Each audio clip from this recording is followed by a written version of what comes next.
un homme irresponsable, un individu peu fiable, qui a accumulé des dettes et vendu son propre appartement, se retrouvant forcé de vivre dans un logement loué.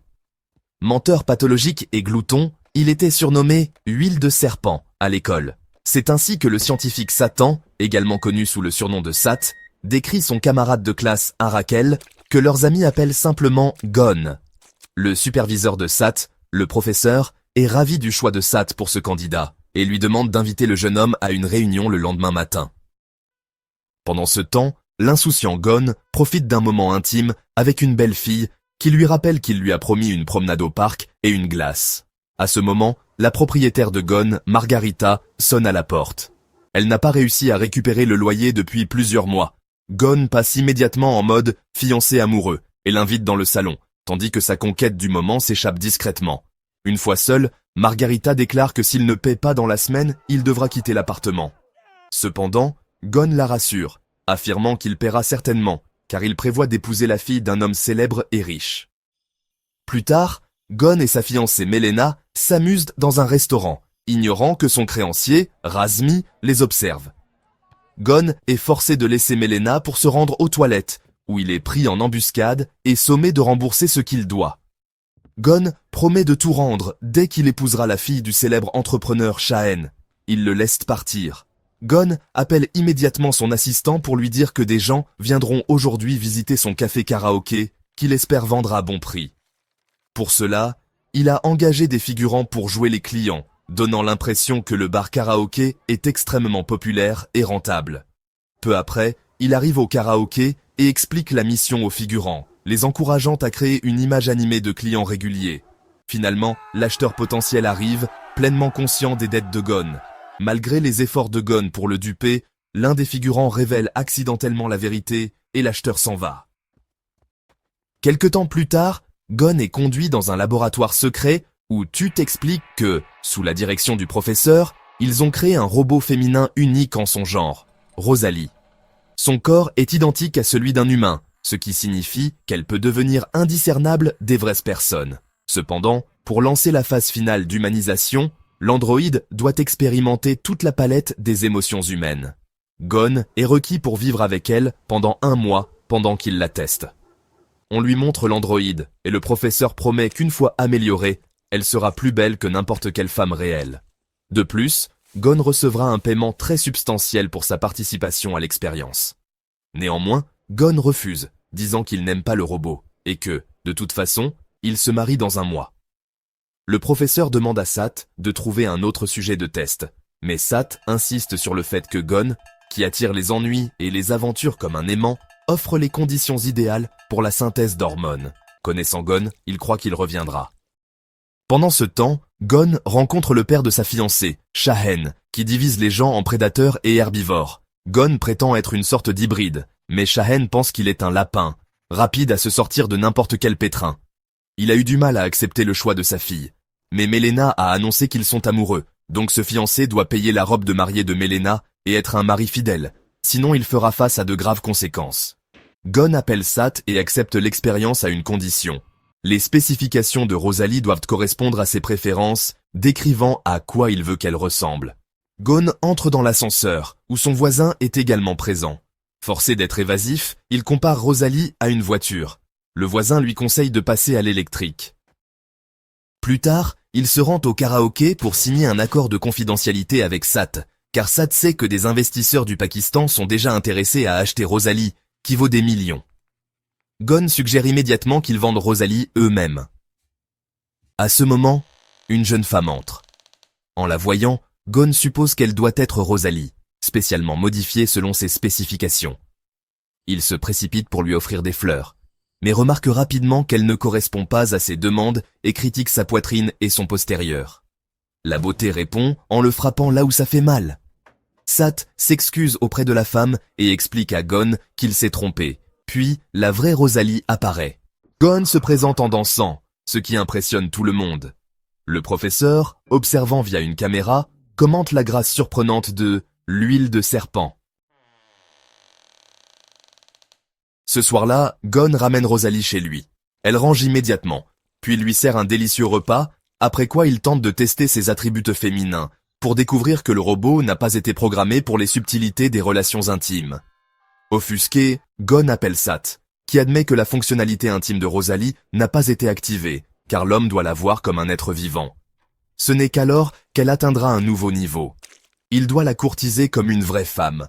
Gon fait de son mieux pour charmer Rosalie, mais elle est déjà allongée et éteinte. Tôt le lendemain matin, Gon se rend au salon de mariage pour choisir la robe de Melena. Mais Rasmi l'intercepte dehors, attendant toujours son argent. Momentanément frappé par la beauté de Melena, Rasmi propose alors d'aider à concevoir son look. Pendant ce temps, Rosalie est dans l'ascenseur avec Margarita et le voisin de Gon. Au salon, Rasmi admire Melena, tandis que Margarita appelle Gon, le réprimandant pour avoir sous-loué son appartement. Réalisant de qui elle parle, Gon demande à Rasmi de rendre les fonds du prêt, et ne voulant pas d'ennui devant Melena, Rasmi lui donne une petite somme. Gon se précipite chez lui et persuade Margarita de patienter un peu plus longtemps, et présente Rosalie comme sa fiancée, stupéfiant Margarita qu'il ait réussi à séduire une telle beauté. À ce moment, Sat appelle Gon et lui demande d'emmener Rosalie quelque part pour qu'il puisse observer comment elle interagit avec les gens. Pendant ce temps, Melena envoie à Gon un message enthousiaste à propos de son designer Rasmi, qu'elle admire pour sa créativité. Elle veut maintenant discuter de la décoration du mariage avec lui et demande à son fiancé de transférer l'argent pour sa robe. Au même moment, l'ascenseur arrive à leur étage et Gon est contrarié de voir Rosalie. Elle explique qu'elle est allée faire des courses et lui montre une carte donnée par le laboratoire. Gon est ravi. Il se précipite au magasin et achète un bouquet, expliquant que les hommes offrent des fleurs pour montrer leur affection. Rosalie inhale leur parfum et annonce soudain que sa puce vestibulaire tourne. Le laboratoire enregistre cela comme le premier signe d'une hormone synthétique du bonheur, la dopamine, déclenchée par les fleurs, bien qu'elles aient été achetées avec sa propre carte. Gon emmène ensuite Rosalie dans son karaoké, la présentant à un ami et à la petite amie de celui-ci, et la déclarant comme sa fiancée. Oh, vous travaillez dans la finance? Que pensez-vous du marché des crypto-monnaies en ce moment? Apprenant que l'ami travaille dans la finance, Rosalie se lance dans une discussion sur le marché des crypto-monnaies, impressionnant tout le monde par ses connaissances. J'adore la poésie japonaise aussi. Voici un de mes vers préférés. Lorsque la petite amie mentionne son amour pour la poésie japonaise, Rosalie commence à réciter des vers japonais. Oui, elle a étudié à Tokyo. Alors, qu'est-ce que tu en penses? L'amie demande franchement à Gon comment une femme comme elle pourrait l'avoir remarqué. À ses yeux, Gon est un tricheur endetté avec une habitude de ronfler, difficilement quelqu'un dont une belle femme tomberait amoureuse. Peut-être que sa famille prévoit quelque chose, comme le dévorer. Ils partent, mais Gon et Rosalie ne sont pas dérangés, car ils sont assez contents en compagnie l'un de l'autre. Gon, qu'est-ce que tu fais? Tu trompes Melena? Non, Rosalie est juste ma chanteuse. Non convaincu, Rasmi le défie. Alors Rosalie monte sur scène et interprète une magnifique chanson d'amour. Gon, je dois savoir pour Melena. Je veux aider à décorer la salle de mariage et je dois bien connaître la mariée. Mais Gon est hypnotisé par le chant de Rosalie et ne peut pas formuler une réponse cohérente. Très bien, je m'en vais, mais je reviendrai. Rasmi s'en va sans avoir pris Gon en flagrant délit de mensonge. Plus tard, Gon et Rosalie se promènent en ville. Rosalie rit à ses blagues et prend plaisir aux choses simples. Pourquoi tu mens, Gon? Je n'en vois pas l'intérêt. C'est compliqué, Rosalie. Tu vois, c'est ainsi que les gens gèrent les complexités de la vie. Mais le monde est régi par les mathématiques. Et les mathématiques ne permettent pas les mensonges. Par exemple, quand on revend des voitures pour faire du profit, Rosalie repère rapidement toute malhonnêteté, prouvant que tout peut être calculé. Bon, d'accord, mais imagine ceci. Il la déconcerte avec une multitude de motifs inventés. Oh non, dans le monde humain, n'importe qui peut me tromper à tout moment. Gon, s'il te plaît, apprends-moi à détecter les mensonges. À ce moment, le professeur apprend que Rosalie a téléchargé des livres sur le poker et le bluff. Il est ravi de ce tournant intéressant, espérant que cela accélérera la synthèse des hormones. Tiens, Rosalie, je vais t'apprendre un jeu de cartes. Pendant ce temps, Gon lui apprend un jeu de cartes et elle commence bientôt à le battre. Regarde Gon, je gagne. Eh bien, tu apprends vite, Rosalie. Lorsqu'il apprend qu'elle a 98% de chances de gagner, Gon suggère qu'elle change de vêtements. Les chercheurs remarquent qu'elle cherche des itinéraires vers un casino, craignant qu'elle ne devienne accro au jeu et ne mette en gage tout le laboratoire. Il décide d'activer immédiatement sa fonction de relation intime. Rosalie ordonne à Gon d'aller dans la chambre, et il oublie tout le reste pendant des heures. Les voisins entendent des bruits révélateurs. Quand Gon sort enfin, il appelle Sat, le suppliant de réduire la passion de l'androïde. Mais une fois que c'est fait, Rosalie se souvient des plans qu'ils avaient faits. Ils se rendent au casino où elle bat facilement tout le monde, suscitant à la fois l'admiration et l'envie. Sur le chemin du retour, Gon admet que c'est la première fois de sa vie que les autres l'envient pour être avec une femme aussi époustouflante. Il l'embrasse. Cependant, de retour chez Gon, Shahen l'attend. Il a entendu que son futur gendre était au casino avec une autre femme. Gon, disant que Rosalie est sa sœur qui vient d'arriver des États-Unis. Rosalie passe instantanément à l'anglais, et Shahen y croit. Une fois à la maison, j'ai parlé à Rosalie de mes plans de mariage. Les scientifiques notent qu'elle produit toutes les hormones nécessaires, ce qui signifie qu'elle est réellement jalouse. Puis, à la surprise de tous, et malgré l'arrêt de sa fonction intime, Rosalie conduit Gon dans la chambre. Elle est vraiment devenue une femme. Soudain, je suis devenu triste, et j'ai dit même que je voulais te frapper. Pendant ce temps, Gon trouve Rasmi et son garde du corps dans son salon. Ayant appris les gains de Gon au casino, le créancier est venu chercher l'argent. Il est également sûr que Gon trompe et exige qu'il parle honnêtement avec Melena. Le lendemain, Shahen repère Rasmi avec Melena sur sa pelouse, observant l'acumène commercial du nouveau fiancé. Au même moment, j'apporte le petit déjeuner à Rosalie. « Gon, descends pour discuter.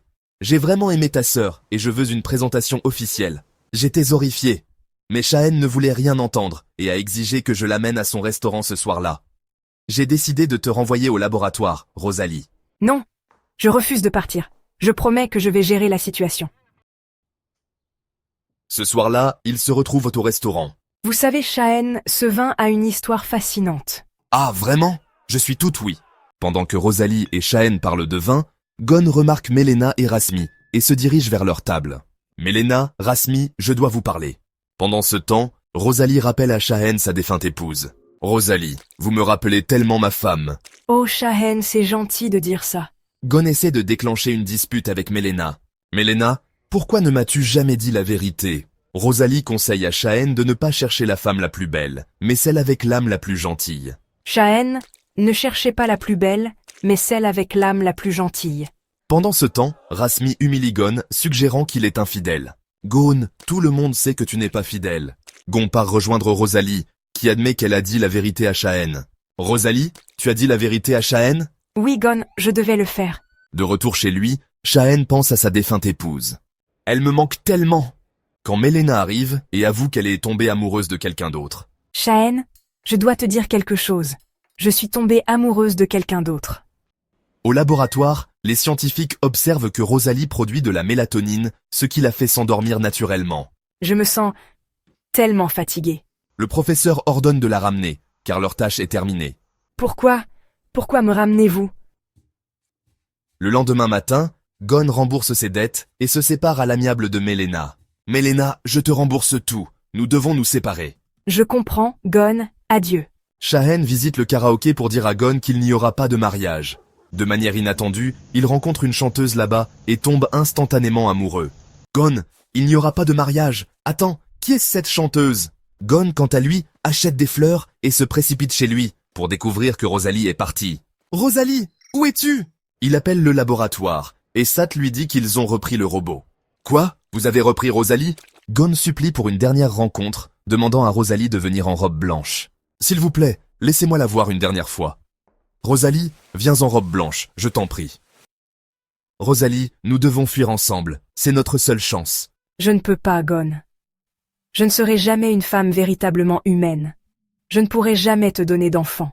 Des larmes coulent soudain des yeux de l'androïde, et Gon dit qu'il n'y a rien de plus réel que cela. Regarde, Rosalie, ces larmes, il n'y a rien de plus réel que ça. Soudain, elle s'éteint. Il s'avère que Sat a secrètement vendu Rosalie, et ses acheteurs sont arrivés. Gon essaie de la protéger lorsque Rasmi et son garde apparaissent pour annoncer son mariage avec Melena. Gon, éloigne-toi. Melena et moi, nous allons nous marier. Réalisant ce qui se passe, Gon et Rosalie contre-attaquent. Sat pointe une arme sur Gon, mais Rosalie le protège, prenant les balles dans le dos.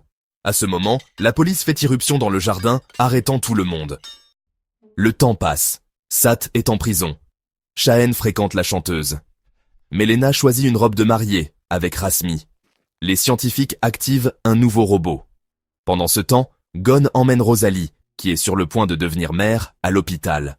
En chemin, il est au téléphone avec le professeur, insistant sur le nom de l'enfant, totalement inconscient du paramédic choqué qui vient de réaliser que cette future maman est un androïde. Professeur, le nom de l'enfant sera Esmé, c'est décidé. Une comédie légère qui aide à échapper aux soucis quotidiens. Après tout, si un robot rationnel peut tomber amoureux d'un être humain, alors sûrement un menteur désespéré et un vaurien, en tombant amoureux, peut se transformer en véritable héros.